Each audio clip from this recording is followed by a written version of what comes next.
Bora. Será que ela tá filmando? Deixa eu puxar aqui. Deixa eu ver aí. Tá? Deixa eu ver aqui. Tá aqui que eu vejo. Eu não vou por no meio não, pai. Aí, ó. Não, pode ir por a beirada, pô. Tá.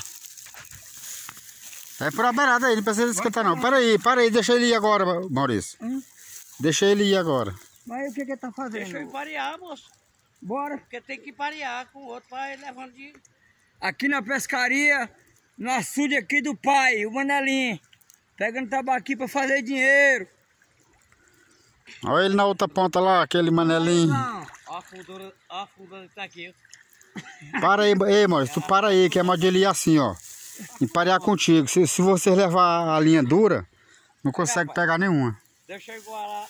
Já bateu o negócio aí porque ele não dá conta de andar, porque ele tá, ó. Esse aqui é fundo, moço. Vai lá, amor.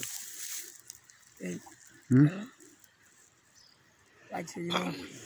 Não, calma aí que ele vai, ele tá indo. Fica aí, deixa ele parar contigo.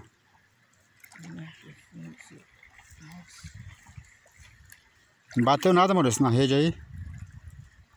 Ó, já tá mexendo a boia ali. Hein, Maurício? E quando o peixe engancha aí, ele fica assim, olha. Tá futucando nada aí ainda, não? Nada até agora. Quando ela vê movimento, elas correm lá pro final. Aí dá do meio possível, aí você vê ela tá boca rachada.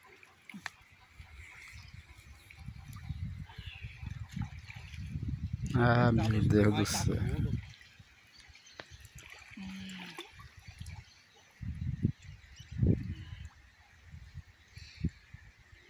Aí, rapaz, deixa eu parear mais um pouco.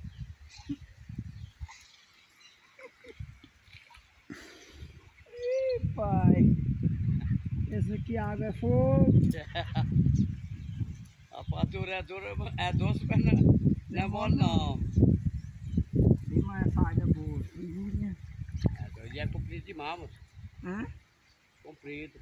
Pois é, meu amigo. E pior que tem nos três aí. Os três é só que tem peixe. Demora mais um ano sem achar nada. Pô, estão usando só tarrafa pra pegar ele.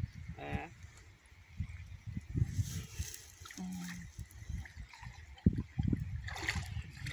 Eu vou pegar o bastão de baixo, vou baixar. Baixar, as patas tudo por baixo.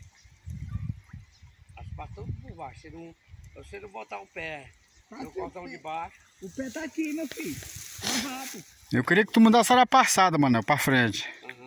O pé tá amarrado na rede. Ele me julgue não.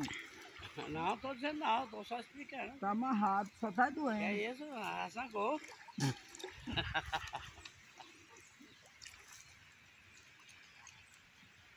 Tô tudo tocado lá no pé da rebanceira.